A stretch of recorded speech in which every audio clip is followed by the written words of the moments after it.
una see una politician. Corruption in Nigeria, as we well know, has become a persistent problem right from time immemorial, especially in those sectors that are supposed to serve the vulnerable population.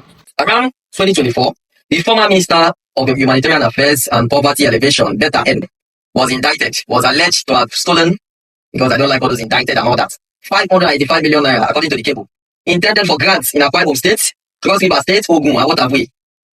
After that, the president of Nigeria, current president of Nigeria, His Excellency Bola Ahmed Tinubu, instructed the EFCC chairman, as he then was, or whoever it is, because it's an institution, to run a thorough investigation on this matter and then give reports. We don't know if he instructed them to release the report. I believe the public is, the masses, that the entire population of Nigeria are entitled to that result. I believe they are entitled to all the proceeds, all the results of those investigations.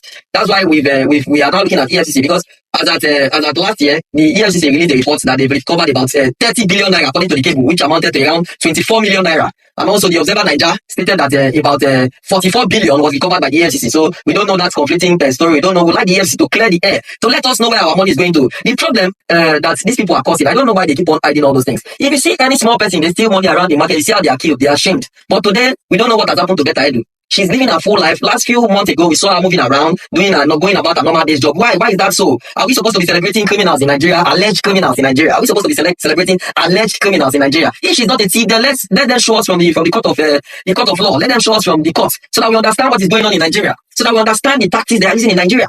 Yes, if she's not a thief, she should defend herself in the court. If she's a thief, then the court should convict her. I don't know why it's like only the poor are getting remunerations for wrong behavior or wrongdoing in our society, which is not supposed to be correct. So we want to play with the EFCC, but looking at the main part of the matter, what can 40 billion naira do for Nigeria? What can 40 billion naira do for Nigeria? Let's not go too far. Let's not try to take very, very highfalutin stuff, but let's just take a look at the SDGs. The SDGs. The SDG 1 says no poverty. The SDG 2 is zero hunger.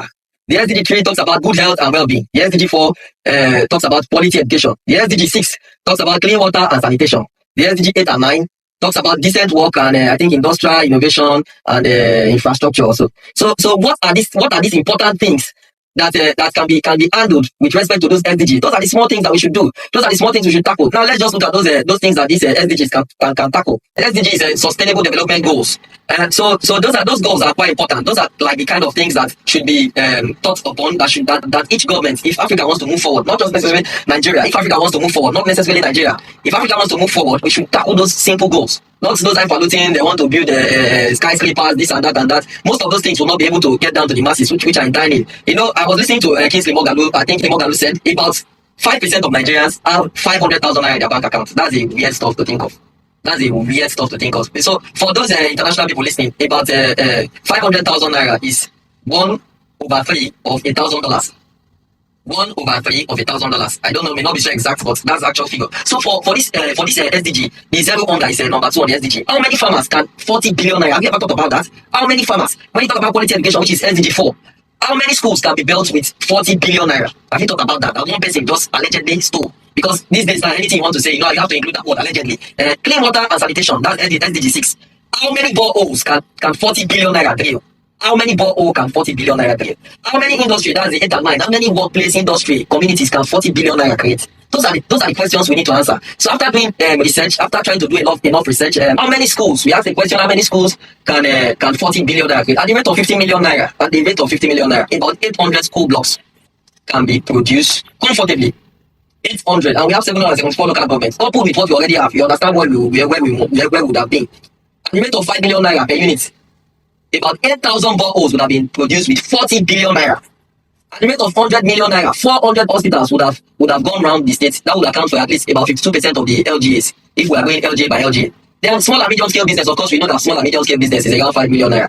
But if you are talking about 2 million naira, about 20,000 small and medium scale businesses would have been helped, assisted. That's legitimately assisted. About 5, if they are talking about, if they are using 5 billion naira, about 8,000 businesses genuinely would have been assisted. The problem is, where is our priority lying? The problem is, where does Nigeria want to go to? The problem is, what are the answers? What are the answers from the EFCC investigation? If the EFCC is saying they are not competent enough to release such very to handle such minimal tax, such a very menial tax, which we know that they are very, very capable of handling.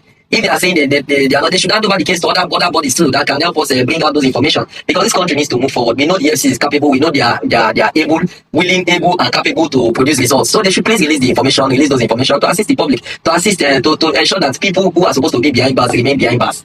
This country must move forward. The aim of this discussion is to ensure that people know what is going on, and it's also to ensure that this country moves forward, whether we like it or yes. Thank you so much for listening.